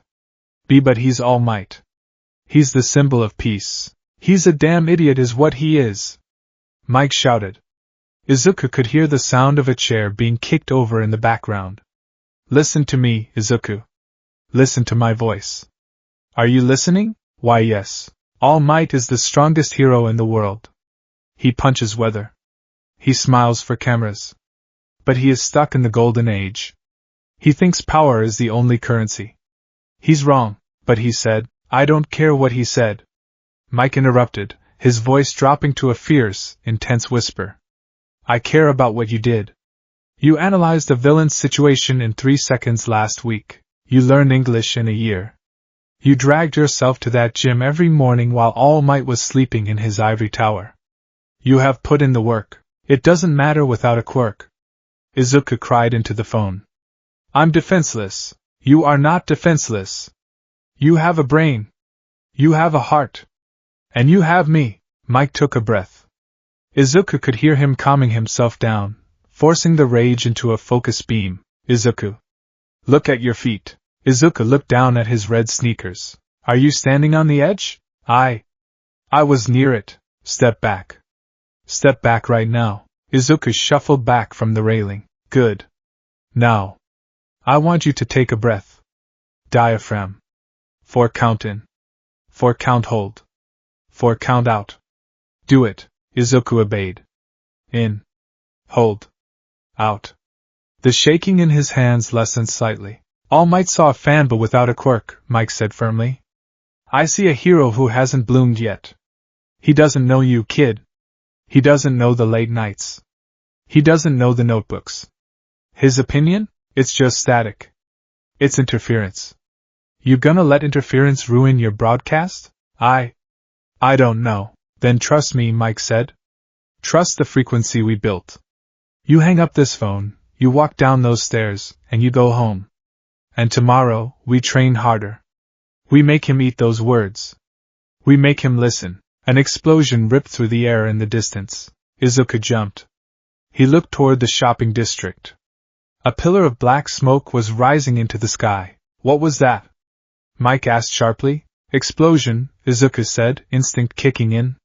Tatooine Station. About 4 blocks away. I'm at the studio. I can't get there in time, Mike cursed. Get home, Izuku. Stay away from it. Izuku watched the smoke. It was familiar smoke. It smelled like caramel? Mike-sensei, Izuku whispered. That smoke. It looks like Kaken's quirk. The bully? Yeah. Izuku's feet moved on their own. He ran to the door of the roof. Izuku? Izuku, don't you dare go towards it. You're unarmed. Let the pros handle it. The pros aren't moving, Izuku said, peering over the edge as he ran down the stairs. He could see the crowd gathering. He could see Kamui Woods and Death Arms standing around, doing nothing. They're just watching. Izuku. Midoriya. Izuku hung up. He didn't know why. Maybe he was stupid. Maybe he was suicidal. Or maybe, just maybe, the static in his head had cleared, replaced by a single, driving frequency. Save him. Part 5. The Scream. The scene was a nightmare. The fires were raging. The sludge villain, the same one, had escaped. And he had a hostage. Bakugo Katsuki was struggling in the muck, his face barely visible. His eyes were wide with terror. He was suffocating. The heroes were useless. I can't get close. Empty Lady shouted. The street is too narrow. My fire is useless against fluid. Backdraft yelled. We have to wait for a suitable quirk. Death Arms declared. Wait. Izuku thought, staring from the back of the crowd. He's dying. You can't wait. He saw Bakugo's eyes. They met Izuku's. For the first time, there was no arrogance. Just a silent plea. Help me. Izuku's legs moved. He broke the police line. Hey! Come back here, kid! Death Arms shouted. Izuku didn't hear him. He was sprinting. His backpack was heavy on his shoulders. Think, his brain screamed. Think like Mike. Think like Aizawa. Volume control. Distraction. The villain saw him coming. You again? I'll swallow you whole this time. The sludge tentacle lashed out. Izuku didn't dodge. He slid. He dropped to his knees, skidding across the asphalt, the sludge whipping over his head. He wasn't close enough to grab Bakugo. He needed an opening. He needed the villain to flinch. He reached into his pocket. He pulled out the cheap, plastic microphone keychain Mike had sent him. It wasn't a weapon. It was a totem. Izuku filled his lungs. He expanded his diaphragm until it hurt. He visualized the air as a physical object. Don't just yell. Project. Hey! Ugly. The scream was guttural. It wasn't a high-pitched shriek of fear. It was a roar of challenge, pitched low and harsh, tearing from his throat with surprising force. The villain flinched. The sheer audacity of the noise, the sudden volume from the small boy, broke his concentration for a split second. The sludge loosened around Bakugo's face. Breathe, Kaken! Izuku screamed again, swinging his backpack. He didn't aim for the villain. He aimed for the eyes. The backpack, filled with heavy textbooks, including advanced English composition, struck the villain's fluid eye with a sickening squelch. Arg! The villain recoiled. Bakugo gasped, sucking in air. Deku? Don't talk! Izuku scrambled up, clawing at the sludge. Just pull! Why are you here? Bakugo coughed. My legs moved on their own. Izuku grunted, his fingers sinking into the muck. I couldn't just watch you die. The villain recovered. The eye reformed.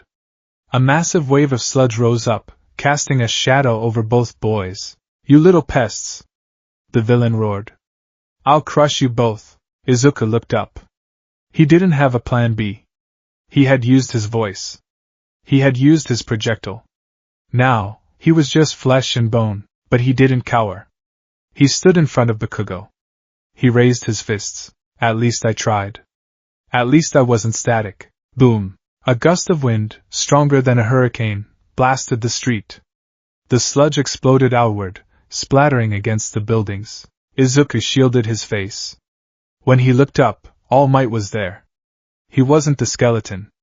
He was the Titan, steam pouring off him, blocking the blow with one hand while clutching his side with the other. I really am pathetic, All Might spat, blood trickling from his mouth. I told you to be realistic, and here I am, being outclassed by a quirkless child who actually practices what I preach. Detroit. Smash! The air pressure changed. The sky cleared. Rain began to fall. Part 6, The Offer. The aftermath was a lecture. Kamui Woods and Death Arms were chewing Izuku out. That was reckless. You could have been killed.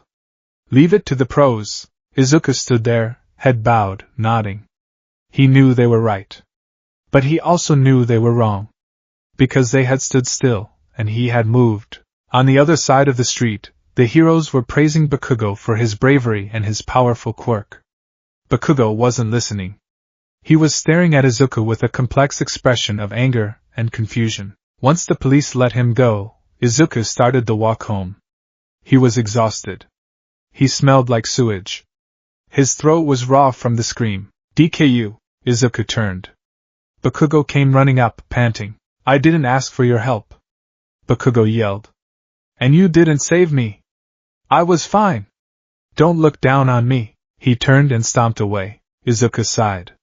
Status quo restored. I am here. All Might slid out from an alleyway, striking a pose before coughing up a fountain of blood and poofing back into his skeletal form. All Might? Izuku jumped. Wait, you should be at the hospital. Your injury. I'm fine. All Might waved a bony hand. I came to find you. Young man. I have a confession. And a proposal. Izuku blinked. On the roof. I was strict. I was tired. But today, in that street, I saw something. All Might placed a hand on his chest. Top heroes have stories about their school days. Most of them have one thing in common. Their bodies moved before they could think. Izuku's eyes widened. You were the only one who acted. You, the timid, quirkless boy. You spurred me to action. All Might pointed a finger at Izuku. You can become a hero. Izuku fell to his knees. He sobbed. He had heard it from Mike. But hearing it from All Might, the man who had crushed him hours ago, felt like a pardon from the governor. But there is a catch, All Might said, wiping blood from his chin. I have a secret. My quirk can be passed on. Passed on? Izuku looked up, confused. That's impossible. Quirk genetics don't work like that. It is a special case, All Might smiled. It is called one for all. And I deem you worthy to inherit it. Part 7, The Debrief. It was 9 p.m. when Izuku finally got to his room. He sat on his bed. He stared at his hand. Inherit a quirk. Inherit All Might's quirk. It was insane. It was a fairy tale. 10 months of training to prepare his body to receive the power. He looked at his phone. He had missed 3 calls from Uncle Mike. Guilt washed over him.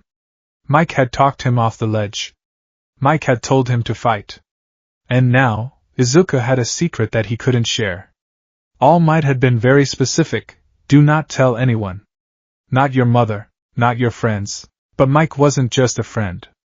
He was his mentor. Izuku dialed. You're alive! Mike picked up on the first ring. I saw the news. You crazy kid. You threw a bag at a sludge villain? That was rock and roll. Stupid, but rock and roll. I'm sorry I hung up, Izuku said softly. Don't worry about it. You saved the kid. I saw the footage. That scream? I heard it over the news copter audio. You projected. You distracted him. I did, Izuku smiled. I used the volume. So Mick's voice turned serious. Are you okay? After the rooftop conversation? Izuku hesitated. He couldn't tell him about OFA. But he couldn't lie about his feelings. I'm okay, Izuku said. Actually, All Might found me afterwards. Oh? Mike sounded suspicious. What did the oaf want? To apologize? Yeah.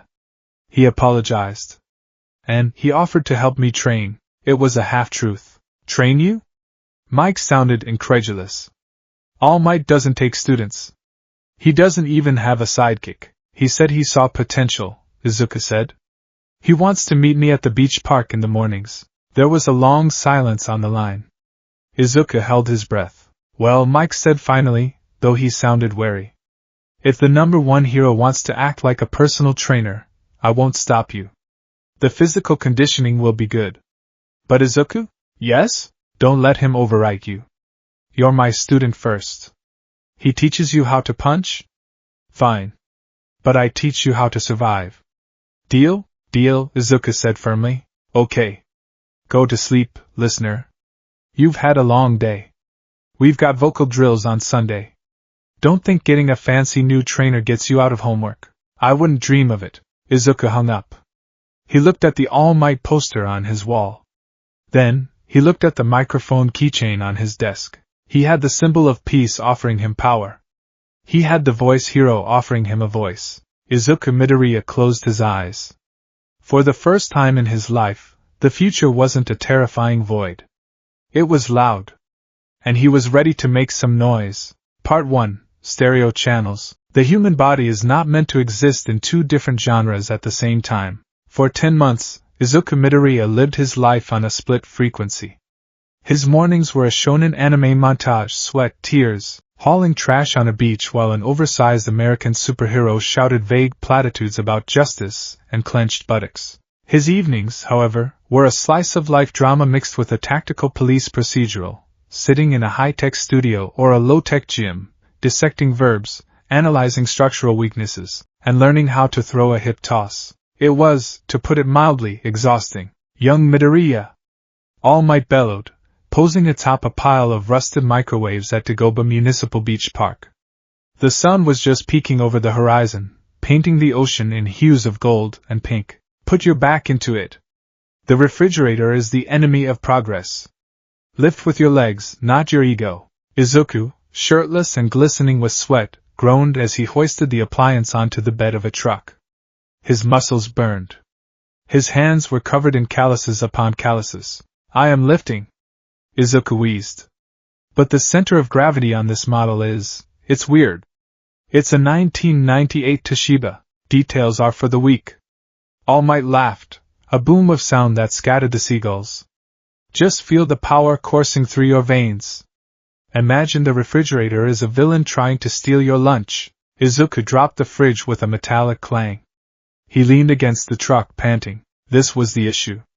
All Might was the symbol of peace. He was the greatest hero to ever live. But as a teacher? He was a disaster. He operated on instinct, on a level of natural talent so high he couldn't see the ground anymore. He spoke in feelings. Smash. Pow. Go beyond. Izuku pulled out his notebook, the water-stained one, and scribbled, All Might advice, feel the power. Interpretation, engage core stabilizers? Take 5, young man. All Might said, deflating into his skeletal form with a puff of steam. He coughed, wiping blood from his mouth with a handkerchief. You're making excellent progress. The beach is nearly clean. Your vessel is almost ready. My vessel, Izuku repeated, looking at his hands. They were trembling. All Might, are you sure? The entrance exam is next week. I still don't feel like I can hold it. Nonsense. Tashinori beamed, giving a thumbs up. You have the spirit. The rest will follow. Spirit doesn't prevent bone fractures, Izuku thought, but he smiled anyway. He couldn't let All Might down. Fast forward 12 hours. The vibe in Studio B at the Roppongi Hills Mori Tower was entirely different. The lights were dimmed to a cool blue. Soft lo-fi hip-hop played in the background. The air smelled of expensive coffee and ozone. Hisashi Yamada, present Mike, sat at the console, grading papers with a red pen in one hand and a stress ball in the other. Izuku sat on the beanbag chair, nursing a protein shake and looking like he had been run over by a steamroller. So, Hisashi said, not looking up from a disastrous essay written by a second-year hero student. How was the beach party? Did the blonde oaf try to make you bench press a minivan again? A refrigerator, Izuku mumbled. And a safe. I think someone threw away a safe. People are gross, Hisashi noted. He spun his chair around. Let me see the log. Izuku handed over a binder. It wasn't the messy notebook he used with All Might. This was the Mike binder. It was color-coded. It had spreadsheets. Hisashi flipped through it. Diet is good. Macros are on point. Sleep schedule is tragic, listener. You're averaging 5 hours. You need 7 to repair muscle tissue. I'm docking points. I have to study, Izuku protested weakly. The written exam is going to be hard. The written exam is a formality for you at this point. Hisashi waved a hand. You're fluent in English, your math scores are top tier, and thanks to Aizawa, who is currently asleep under my desk, by the way, you know more about quirk law than most pros. A grunt came from beneath the desk. He still hesitates on the ethics of vigilantism question. It's a trick question, Izuku argued. Technically, vigilantism is illegal under Article 14, but there's the Good Samaritan clause in emergency situations, and the precedent set by the Crawler case in Narahata. Stop, Aizawa's voice droned from the floor. You passed. Go to sleep, Hisashi chuckled. He tossed the binder back to Izuku. Then, his expression softened. He took off his orange shades, rubbing the bridge of his nose. Izuku, he said. Be honest with me. The physical training. Is it too much? Izuku looked down at his shake. It's necessary. If I want to be a hero, there are different kinds of heroes, Hisashi said gently. You don't have to be a tank.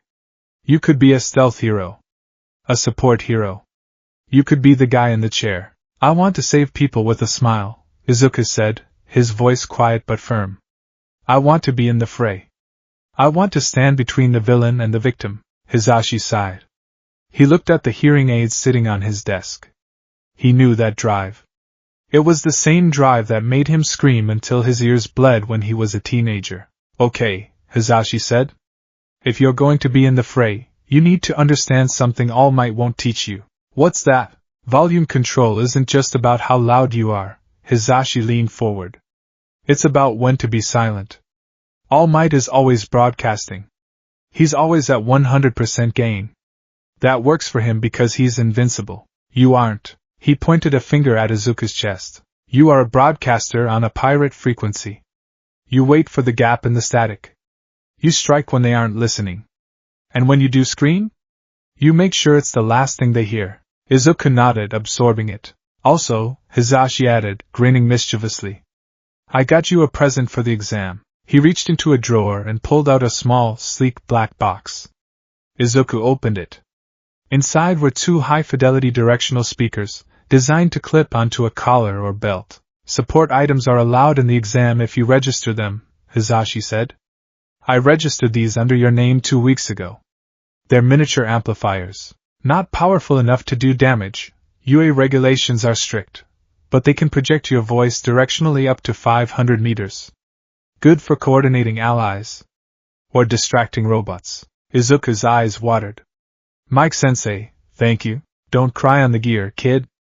It voids the warranty. Part 2, the consumption. The morning of the exam was cold. The beach was clean. It was actually beautiful. The trash heaps that had been a monument to human waste were gone, replaced by pristine sand and the sparkling ocean. Izuku stood atop the embankment, screaming his lungs out at the sunrise. I did it! It wasn't a tactical scream. It was pure joy. All Might stood beside him, looking proud. You did indeed, young Midoriya. You have polished this vessel to a shine. Teenagers these days, so impressive. He plucked a long, golden hair from his bangs. Now, All Might said, his face dead serious. Eat this. Izuku blinked. The joy evaporated. Excuse me? To inherit my power, you must ingest some of my DNA. All Might explained cheerfully. It doesn't have to be hair, technically, but this is the most sanitary option immediately available. Swallow it down. That is, entirely illogical, Izuku muttered, sounding very much like Aizawa for a moment. But he took the hair. He looked at it. This is it. The secret. He squeezed his eyes shut and swallowed. It tasted like hairspray and destiny. Gross, Izuku gagged. Excellent. All Might clapped him on the back. Now go. You have a train to catch. The power will digest in a few hours. Just in time for the practical. Part 3, The Gates of Ue High School. The Fortress of Dreams. The H-shape of the main building loomed over the city like a titan. Izuku stood at the main gate, his yellow backpack strapped tight. He was wearing his black middle school uniform, but underneath, he felt different. He was heavier. Muscle, yes, but also the weight of expectation. He took a step forward. Trip. His foot caught on a slightly raised paving stone. In the old timeline, he would have face planted. He would have been the clumsy Deku. But Izuku had spent 6 months in the Iron Paradise. He had spent hours doing balance drills on a Bosa ball while Gunhead threw medicine balls at him. His core engaged automatically. His back leg snapped out, finding purchase. He didn't fall. He pivoted, turning the stumble into a smooth, controlled crouch. Whoa, a voice said. Izuku looked up.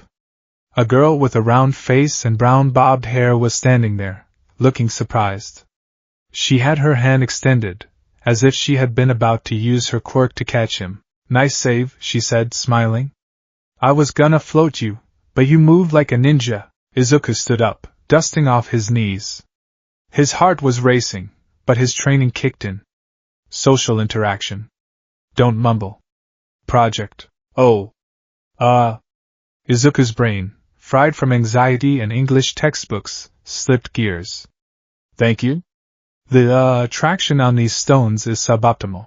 He realized he was speaking English. The girl blinked. Huh? English? Izuku flushed bright red. He switched back to Japanese, waving his hands. Sorry. I mean, thank you. I'm nervous. Are you nervous? It's a big day. Good luck. He bowed rapidly and speed-walked away before he could embarrass himself further. He's funny, Ochako Uraraka thought, tilting her head. And he has a nice voice. Izuku hyperventilated as he walked toward the main hall. Why did I speak English? Why am I like this? Uncle Mike would be laughing his head off. Out of my way, Deku. The temperature dropped.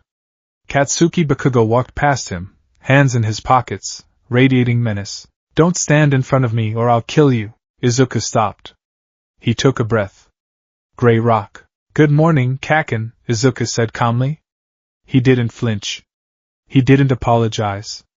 He just acknowledged him and kept walking. Bakugo stopped.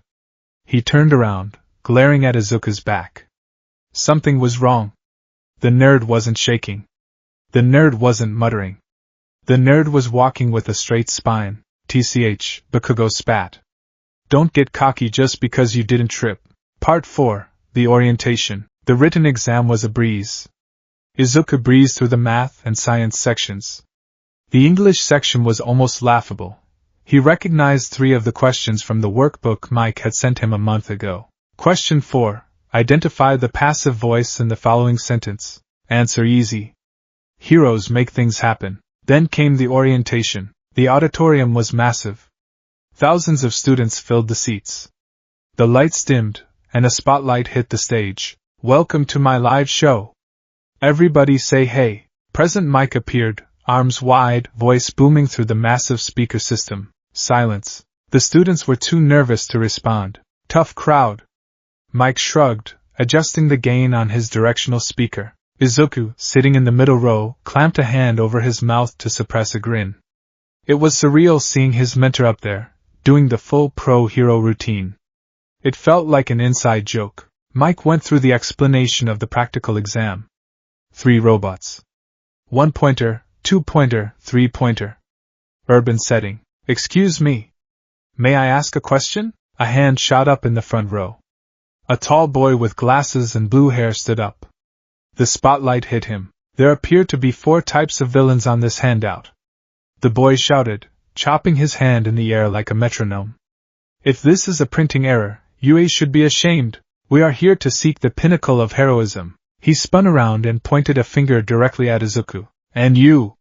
With the curly hair, Izuku jumped. And me? You've been muttering this whole time. It's distracting. If you're here to sightsee, you should leave immediately. The auditorium giggled. Izuku felt the heat rise in his cheeks. Panic. Shame. Hide. No. Izuku took a breath. He remembered Aizawa's test. Hypothetical scenario. Hostile negotiator. He stood up. I wasn't muttering nonsense, Izuku said. He didn't shout, but he used the technique Mike taught him, pitching his voice low and forward, so it carried without cracking. I was analyzing the acoustic properties of the auditorium. And the 4th robot. He looked at the handout.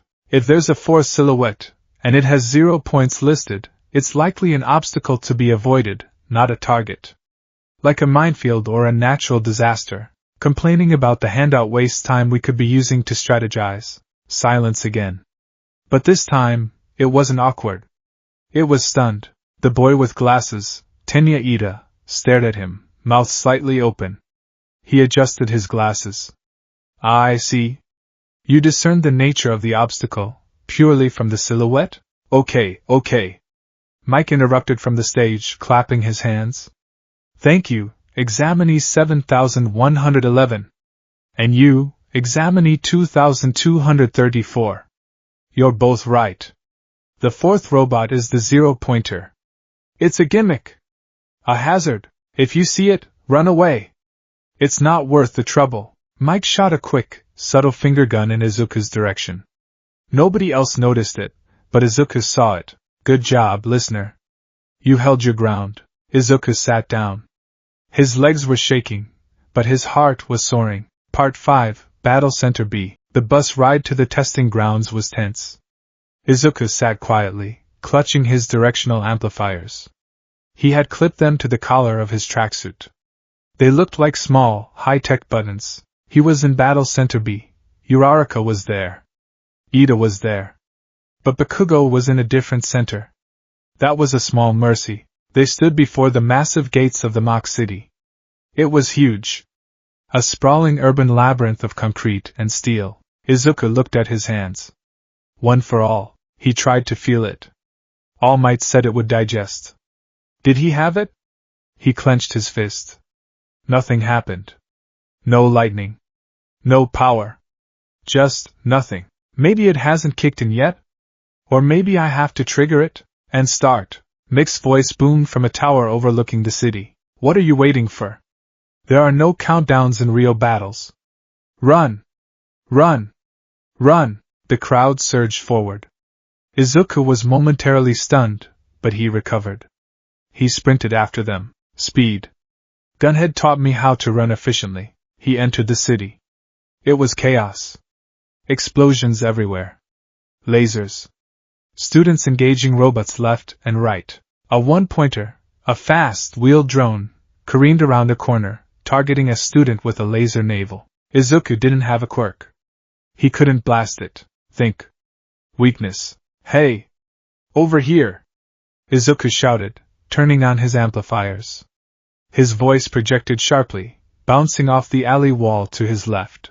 The robot's audio sensors swiveled toward the sound, exposing its rear chassis. Kick the back panel.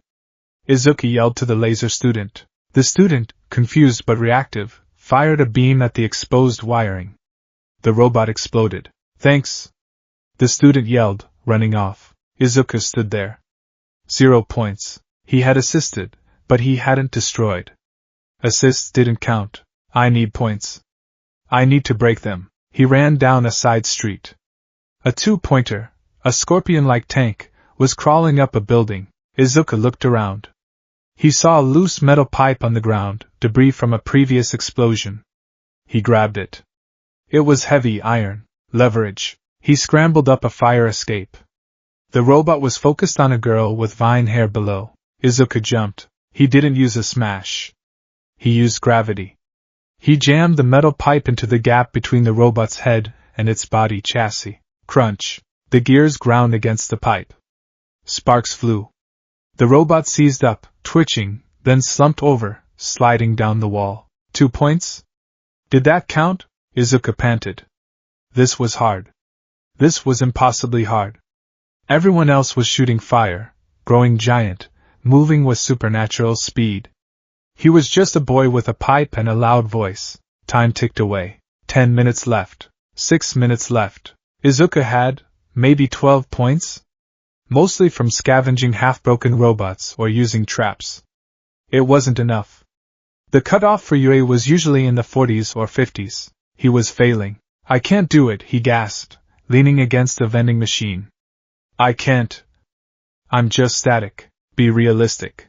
All Might's voice. Turn up the gain. Mick's voice. Rumble. The ground shook. Dust fell from the windows of the mock buildings. What is that? A student screamed. From the central plaza, a shadow eclipsed the sun. A hand the size of a house gripped a skyscraper and crushed it like a soda can. The 0-pointer. It was colossal. It was a monster of engineering, designed to induce pure, primal terror. Run! It's huge! Forget points. Just survive. The students turned and fled. It was a stampede. Izuku turned to run too. It was the logical choice. It was the tactical choice. Avoid the hazard. But then he heard it. Ah wow. A small, pained sound. Barely audible over the grinding gears of the Titan. Izuku stopped. He looked back. Ochako Uraraka was trapped under rubble. Her leg was pinned. The robot was looming over her, its massive tread crushing the pavement as it advanced. The other students were running away. They didn't see her. Or they were too scared. Logic said call a pro. Alert the teachers. But the robot was 5 seconds away from crushing her. Izuku's body moved. He didn't think. He didn't analyze. He just turned and sprinted toward the monster. Hey! He screamed, his amplifiers screeching with feedback. Stop! The robot ignored him. It was a machine.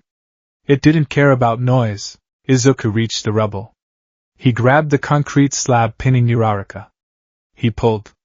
It wouldn't budge. Run! Uraraka cried, her face pale. No! Izuku grunted. He looked up. The metal foot was descending. I need power. I need it now. He remembered the beach. He remembered the hair. He remembered the feeling of All Might's fist changing the weather. Clench your buttocks. Scream from the heart. He looked at his legs. Please, he whispered.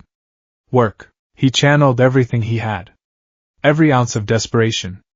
He imagined a switch in his core and he flipped it. Power. It flooded him. It wasn't a stream. It was a tsunami. Red veins glowed on his skin. His shoes groaned under the pressure. He crouched. And he jumped. Boom! The pavement shattered. Izuku launched into the air like a missile. The wind whipped his face. He was flying. He was actually flying. He was face to face with the 0-pointer's camera array. He pulled his right arm back. He felt the bones creaking under the sheer energy contained within them. It hurt. It felt like holding a grenade that had already pulled its pin. Volume control, maximum. Smash! He punched the metal faceplate. The impact was deafening. The metal didn't just dent, it crumpled. It folded in on itself. The shockwave blew the glass out of every window in a 3-block radius. The massive robot was thrown backward, toppling with a groan of dying hydraulics. Izuku hung in the air for a second, suspended in the aftermath. I did it. Then, he looked at his arm. It was purple. Broken. Flailing uselessly in the wind. And then gravity took hold. He was falling. Fast. I have no landing strategy. I have no flight quirk. I'm going to die. Slap. A hand touched his cheek. He stopped falling. He floated, gently bobbing in the air just a few feet off the ground. Uraraka, pale and sick-looking, pressed her fingers together. Release. Izuku dropped to the pavement. His legs were broken from the jump. His arm was shattered from the punch. He lay there, staring at the sky. The buzzer sounded. Time's up. Part 6, Dead Air. The silence that followed was heavy. Students began to creep back, forming a circle around Izuku. Did you see that? He took down the 0-pointer in one hit. But look at his arm. It looks like twisted taffy. Is he dead? Izuku couldn't move. The pain was blinding. It was a white-hot frequency that drowned out everything else. I have 0 points, he thought dimly. I failed. But I saved her. Move aside. Coming through, an elderly woman in a lab coat hobbled through the crowd. Recovery girl. Oh dear, she said, looking at Izuku. He used a quirk his body couldn't handle. This is reckless. She kissed his forehead. The healing process was exhausting. Izuku's vision went black. But before he passed out completely, he heard a commotion. Out of the way. It wasn't a student. It was a teacher. President Mike burst through the crowd of students, not caring that he was breaking the cool, aloof pro persona. He wasn't smiling. He wasn't wearing his shades. His eyes were wide with panic. Izuku! Mike dropped to his knees beside the boy. He saw the purple bruising, the twisted limbs that recovery girl was slowly knitting back together. You idiot, Mike whispered, his voice trembling. You absolute, loud idiot. Izuku cracked one eye open. He saw Mike's face. Mike-sensei, Izuku rasped. I didn't hesitate. Mike let out a shaky breath. He reached out and smoothed Izuku's messy, sweat-plastered hair. No, listener, Mike said softly. You didn't. You broadcasted loud and clear. Part 7, The Aftermath. Izuku woke up in the infirmary. The smell of antiseptic was strong. He tried to sit up, but his body felt like lead. Easy now, a voice said. All Might was sitting in a chair by the window. He was in his skeletal form, looking guilty. Young Midoriya. I must apologize. I didn't realize the backlash would be so severe. I should have prepared you better. It's okay, Izuku whispered. I did it. I used the power. You did, All Might smiled weakly. But at a great cost. The door slammed open. And whose fault is that? Hisashi marched in, followed by a very tired-looking Aizawa. Hisashi walked right up to All Might. For a second, Izuku thought the voice hero was going to punch the number 1 hero. You gave him a quirk that breaks his bones? Hisashi hissed. That's your grand plan? Here kid, have a grenade, good luck? Yamada-kun, All Might stood up, looking sheepish. It is a process. The vessel needs to adapt. He's a child, not a vessel. Hisashi snapped. He turned to Izuku. You, Hisashi pointed at him. You passed. The practical results aren't out yet, but you passed. You saved that girl. That's rescue points. A lot of them. Izuku's eyes widened. Rescue points? It's a hidden criteria, Aizawa spoke up from the doorway. Obviously. A hero course that rejects people for saving lives would be illogical. Izuku sank back into the pillows. Tears streamed down his face. I passed, he sobbed. Hisashi sat on the edge of the bed. He put a hand on Izuku's shoulder, the one that wasn't broken. You passed, Hisashi confirmed. But we need to talk about this new power. Because if you think I'm going to let you break your limbs every time you fight, you're dead wrong. We are rewriting the curriculum. He glared at All Might. And you, Hisashi said to the symbol of peace. You're going to help. But from now on? I'm in charge of the syllabus. All Might blinked then chuckled. I suppose that is fair. I am admittedly new to this teaching thing. Izuku looked between them. The symbol of peace and the voice hero. The power and the logic. He smiled through his tears. It was going to be a loud year.